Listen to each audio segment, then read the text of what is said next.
Coucou les amis, c'est Sandra, j'espère que vous allez bien aujourd'hui, j'espère que vous êtes en pleine forme, j'espère que vous passez de bonnes vacances. Si vous êtes en vacances, courage à ceux qui bossent.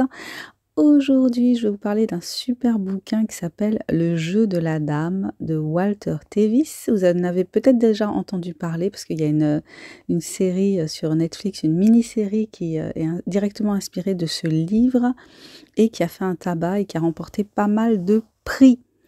Je vous lis le quatrième de couverture. Kentucky, 1957. À la mort de sa mère, Bess Harmon, 8 ans, est placée dans un orphelinat où l'on donne aux enfants des vitamines censées les apaiser.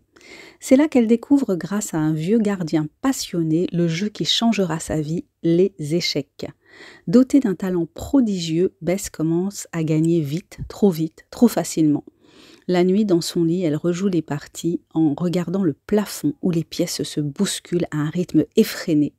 Mais au piège de l'échiquier viennent s'ajouter les dangers des drogues et de l'alcool. Entre la pression des grands tournois et les méandres de l'addiction, Bess découvre que génie et folie vont souvent de pair. L'auteur Walter Tevis est né en 1928 à San Francisco. Diplômé de l'université du Kentucky, il fréquente les salles de billard, joue au poker et commence à publier des nouvelles. Son premier roman, L'arnaqueur, porté à l'écran par Robert Rossen en 1961, devient vite un classique du roman noir. Suit L'homme tombé du ciel en 1963, un roman de science-fiction également adapté au cinéma avec David Bowie. Après une période troublée, il s'installe à New York et recommence à écrire, notamment L'oiseau moqueur, Le jeu de la dame et La couleur de l'argent, qui deviendront 3 livres cultes. Ce dernier, suite de L'arnaqueur, est adapté par Martin Scorsese en 1986. Le jeu de la dame, adapté sous forme de série sur Netflix en 2020, rencontre un succès phénoménal. Walter Tevis est décédé en 1984. Alors tout d'abord, moi j'ai vu la série, c'est la série qui m'a donné envie de lire le livre.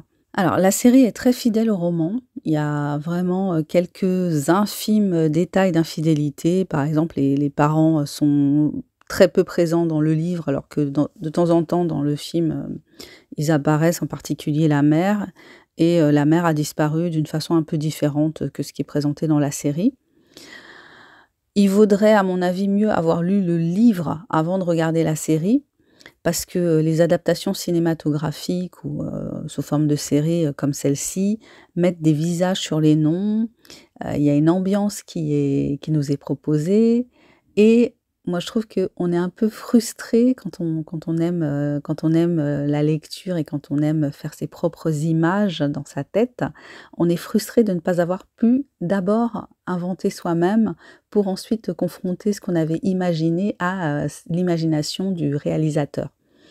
Donc je ne sais pas si j'aurais lu ce livre si la série n'existait pas quand même, hein, parce que c'est vrai que ce jeu d'échecs, je le trouve difficile à appréhender. J'ai pas l'esprit de quelqu'un qui joue aux échecs, enfin j'ai pas la logique, j'ai pas l'intelligence pour jouer aux échecs.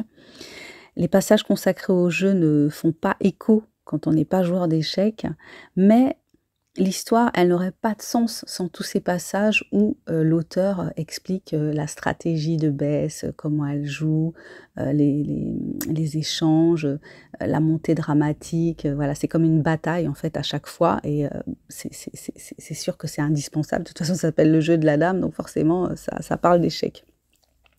J'ai trouvé que l'écriture était très masculine, dans le sens où elle est froide. Je trouve que l'écriture est froide, elle est économe de sentiments, elle est surtout descriptive.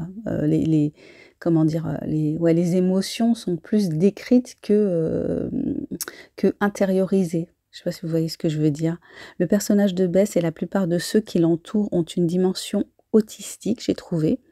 Je trouvais qu'il y avait que oui, ça faisait penser à des génies, de type Asperger, un peu comme le personnage de Sheldon dans The Big Bang Theory. Ils semblent tous, mal à l'aise avec l'aspect émotionnel, des relations humaines. La sexualité est présente, mais c'est un peu comme un mal nécessaire, comme un mal hormonal, je trouve, distancié des affects, parce que la plupart des personnages sont très jeunes, donc effectivement, même chez Bess, on sent le désir sexuel, mais avec une forme de distance en fait. L'émotionnel est quand même assez peu présent, j'ai trouvé. Le fonctionnement du cerveau de Bess est celui d'une machine, d'un ordinateur, et celui des gens avec lesquels elle joue aussi, hein, donc il y a une dimension aussi onirique, hein, qui est liée à l'usage de la drogue, qui est donnée durant son enfance à l'orphelinat. Voilà, quand elle s'imagine, les jeux d'échecs au plafond, on a l'impression qu'elle est en train de rêver. Ah, donc à l'époque, en fait, effectivement, hein, on donnait aux enfants des calmants dans les orphelinats pour qu'ils soient, pour qu'ils ne dérangent pas, qu'ils restent dans le rang. La série, si vous avez l'occasion de la regarder, elle est vraiment très, très belle. Moi, je trouvais que c'était enfin, il y a pas que moi, hein, parce qu'elle a vraiment elle a été récompensée. Voilà, il y a une atmosphère, il y a un souci du détail, des décors, des tenues. C'est très, très beau, esthétiquement. Les acteurs sont excellents et puis les tenues de Bess, elles m'ont rappelé, celles des héroïnes d'une série des années, 60, il me semble. C'est chapeau melon et bottes de cuir, où, là, il y a les 2 héroïnes, Madame Pearl et l'autre, je ne sais plus comment elle s'appelle, Tara King, qui sont aussi, avec cette élégance et cette classe, à la fois naturelle et affichée, mais en même temps discrète. Et la fille qui joue Bess dans la série, voilà, elle a cette classe, cette distinction. Voilà, donc moi je vous conseille, vivement, si vous n'avez pas envie de lire le livre, ben, regardez la série, vous allez passer un bon moment. Et le bouquin, voilà, c'est la cerise sur le gâteau. Ou alors si vous êtes vraiment, comme moi, que vous aimez bien, comparer, et ben, lisez d'abord le livre si vous n'avez pas vu la série. Comme ça, vous allez vous inventer votre univers du jeu de la dame et ensuite vous aurez, l'univers du réalisateur de la série. Voilà, bah, écoutez, c'était ça que j'avais envie de partager avec vous aujourd'hui, ma lecture du jeu de la dame de Walter Tevis.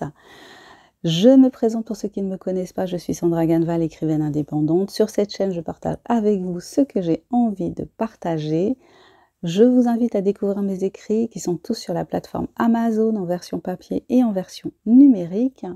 Je vous propose également des formations dans le domaine de l'auto-édition. Elles sont gratuites, vous avez les liens juste en dessous de la vidéo si vous avez des velléités d'écriture, si vous cherchez des astuces, si vous voulez savoir comment d'autres s'y prennent, moi en l'occurrence, eh bien je vous invite à découvrir ces formations. Et troisième chose, je travaille comme coach, j'accompagne des personnes qui souffrent de troubles du comportement alimentaire, d'obésité ou qui essayent de perdre ou de gagner du poids et qui sont conscients d'avoir un lien très particulier avec la nourriture. Si vous souhaitez que je vous accompagne, n'hésitez pas, contactez-moi. Vous avez mon mail juste en dessous de la vidéo. Je vous souhaite une excellente journée ou une excellente soirée en fonction de l'heure à laquelle vous passez par ici. Prenez soin de vous, prenez soin de votre mental, faites-vous du bien, lisez, chantez, dansez, faites des câlins. Je vous dis à bientôt pour le prochain partage. Bye bye.